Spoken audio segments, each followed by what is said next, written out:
Hello friends, welcome to my YouTube channel. Guys, आज की video में हम बात करेंगे श्याम साह चिकित्सा महाविद्यालय रीवा की। जी हाँ, नई वैकेंसी आ चुकी है, विज्ञप्ति जारी की गई है श्याम साह मेडिकल कॉलेज रीवा में। जी हाँ, किस प्रकार की ये भर्ती रहने वाली है, कौन कौन सी पोस्टें इसमें शामिल की गई हैं, सैलरी क्या मिलेगी, सिलेक्शन प्रोसेस क्या है, सारी जानकारी वीडियो में हम कवर करेंगे।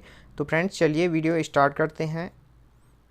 ये जो नोटिफिकेशन आप देख रहे हैं 30/6/2023 को कार्यालय मुख्य कार्यपालन अधिकारी एवं अधिष्ठाता श्याम साह चिकित्सा महाविद्यालय रीवा से रिलीज हुआ है। विज्ञप्ति जारी की गई है एक वैकेंसी के लिए, जिसमें हम देखेंगे राष्ट्रीय स्वास्थ्य मिशन मध्य प्रदेश के पत्र क्रमांक इतने।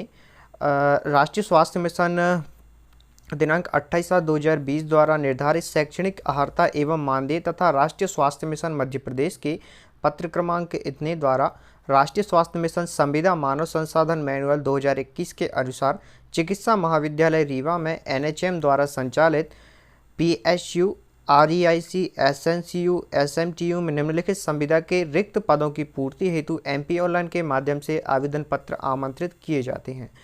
तो राष्ट्रीय स्वास्थ्य मिशन NHM के द्वारा ये वैकेंसी निकाली गई है। पोस्टें कौन कौन सी रहने वाली हैं ये हम आगे देखेंगे। और वैकेंसी निकली कहाँ पे है, तो PSU, REIC, SNCU और SMTU में आपको यहाँ पे काम करना पड़ेगा। अब चलिए देखते हैं, कुछ इंपॉर्टेंट डेट्स हैं, आपको एग्ज़ाम फी कितना लगने वाला है, फॉर्म फी कितना लगने वाला है, चलिए देख लेते हैं। आपकी जो फॉर्म है वो 10 जुलाई 2023 से भरना स्टार्ट हो रहे हैं। अप्लाई करने की जो लास्ट डेट है वो है 30 जुलाई 2023। इसके बाद 25 जुलाई 2023 से 31 जुलाई 2023 तक आप संशोधन कर सकते हैं आपके फॉर्म में। अब चलिए, फॉर्म भरने में आपको कितने पैसे लगने वाले हैं ये हम एक बार देख लेते हैं। तो जो भी जनरल कैटेगरी के कैंडिडेट हैं उनके लिए 870 रुपये का यहाँ पे पेमेंट करना होगा, प्लस GST रहेगी, जिसमें 700 रुपये संस्था हेतु जाएंगे और 170 रुपये आपका पोर्टल चार्ज लगेगा, GST, ये सब आप देख सकते हैं। इसके बाद अनुसूचित जाति, अनुसूचित जनजाति, अन्य पिछड़ा वर्ग, निःशक्तजन, EWS कैटेगरी के जो भी कैंडिडेट हैं उनको 520 रुपये का यहाँ पे पेमेंट करना होगा। और अगर आपके फॉर्म में कोई भी आप करेक्शन कराना चाहते हैं तो आपको 50 रुपये और यहाँ पे पेमेंट करना पड़ेगा। अब हम देखेंगे फॉर्म आप कैसे फिलअप करेंगे। तो आपको यहाँ पर वेबसाइट प्रोवाइड कराई गई है श्याम साह मेडिकल कॉलेज रीवा के द्वारा, आप देख सकते हैं यहाँ पे लिखा हुआ है आवेदन करने का URL, ये वेबसाइट, इसको आप कॉपी करके अपना फॉर्म भर सकते हैं। इसके बाद यहाँ पे कुछ टिप दिए हुए हैं जिन्हें हम रीड करेंगे। विज्ञापन से संबंधित संपूर्ण जानकारी श्याम साह चिकित्सा महाविद्यालय रीवा की वेबसाइट पर उपलब्ध है और स्क्रूटनी एवं चयन प्रक्रिया के संबंध में जानकारी समय समय पर श्याम साह मेडिकल कॉलेज रीवा की वेबसाइट पर उपलब्ध की जाएगी। अभ्यर्थी को सूचित किया जाता है कि उक्त वेबसाइट का अवलोकन करते रहें। अलग से समाचार पत्रों, व्यक्तिगत रूप से जानकारी उपलब्ध नहीं कराई जाएगी।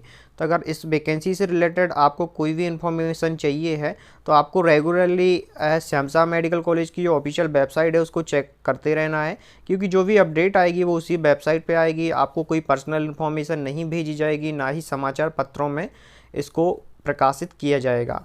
और हमारे यूट्यूब चैनल के माध्यम से भी आपको इस वैकेंसी की जानकारी मिलती रहेगी, तो आप चैनल से जुड़े रहिएगा। अब चलिए देखते हैं कौन कौन सी पोस्टें शामिल की गई हैं। रिक्त पदों की जानकारी। नवजात शिशु गहन चिकित्सा इकाई SNCU में स्टाफ नर्स की 7 पोस्टें रहने वाली हैं। 2 पोस्टें हैं जनरल के लिए, 2 हैं OBC, 3 हैं ST कैटेगरी के कैंडिडेट के लिए और 1 है दिव्यांगजन आरक्षण के लिए 1 पोस्ट यहाँ पर है। तो इस प्रकार से आप देख सकते हैं 7 पोस्ट होती हैं। और वहीं बात करेंगे राष्ट्रीय बाल स्वास्थ्य कार्यक्रम में ROP में REIC staff nurse and PSU में, तो फिजियोथेरेपिस्ट की पोस्ट है एक है साइकोलॉजिस्ट की पोस्ट, एक है स्पेशल एजुकेटर की पोस्ट, एक है स्टाफ नर्स की, एक है OT टेक्नीशियन की, 4 है OT टेक्नीशियन की पोस्ट यहाँ पे।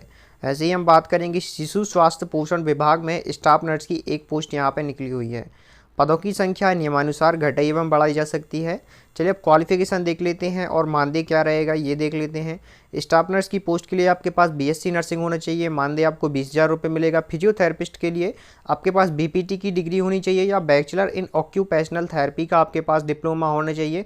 सैलरी रहेगा आपका 25,000। साइकोलॉजिस्ट की पोस्ट पे आपके पास क्लिनिकल साइकोलॉजी में ग्रेजुएशन होना चाहिए या फिर मास्टर होनी चाहिए क्लिनिकल साइकोलॉजी से, तो आपको 20,000 यहाँ पर सैलरी दिया जाएगा।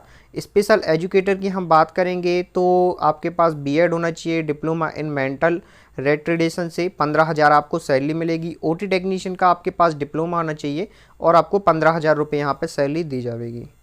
यहाँ पे निहरताएँ दी हुई हैं कुछ, जिसको आपको रीड कर लेना है। एज क्राइटेरिया की बात करेंगे तो 21 वर्ष से 40 वर्ष आपकी एज होना चाहिए, और जो भी आरक्षित श्रेणी के उम्मीदवार हैं उनको 45 यहाँ पे 5 वर्ष का छूट मिलेगा।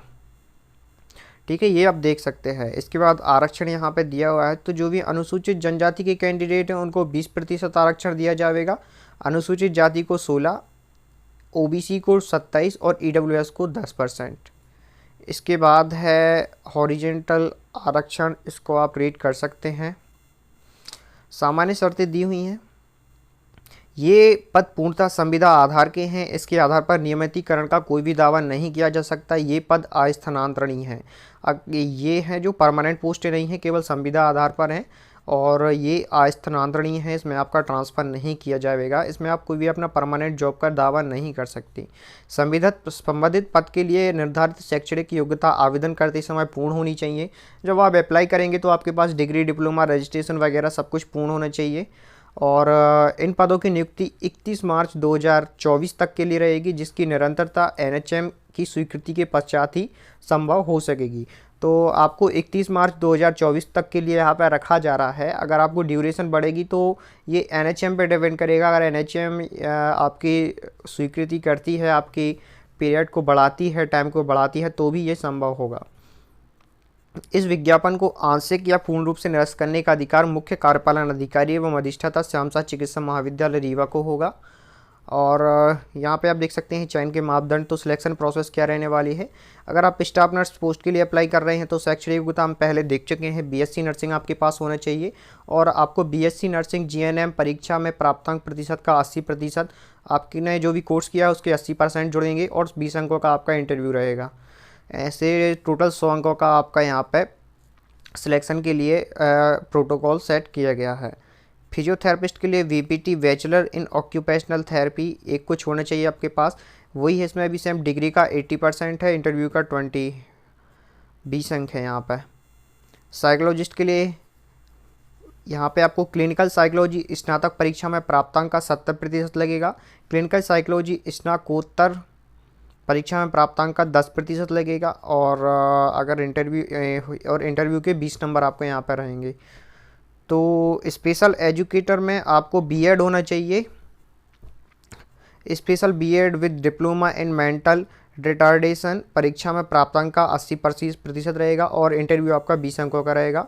वही ओटी टेक्नीशियन की हम बात करेंगे तो आपके पास डिप्लोमा इन ओटी टेक्नीशियन होना चाहिए, जिसके 80% आपके जुड़ेंगे, और 20 अंकों का आपका इंटरव्यू रहेगा। ठीक है फ्रेंड्स, इस प्रकार से आप देख सकते हैं। और डॉक्यूमेंट्स यहाँ पे दिए हुए हैं कौन कौन से लगने वाले हैं। ऑनलाइन आवेदन के साथ अपलोड किए जाने वाले दस्तावेजों की सूची।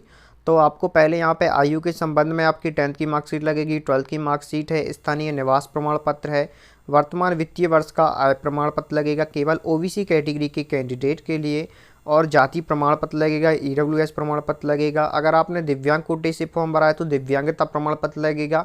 पद हेतु निर्धारित अर्हता संबंधित अंक सूची यहाँ पे आपको लगेगी। Madhya Pradesh nursing paramedical counselling का जीवित पंजीयन लगेगा। मध्य प्रदेश राज्य के रोजगार कार्यालय का जीवित पंजीयन लगेगा।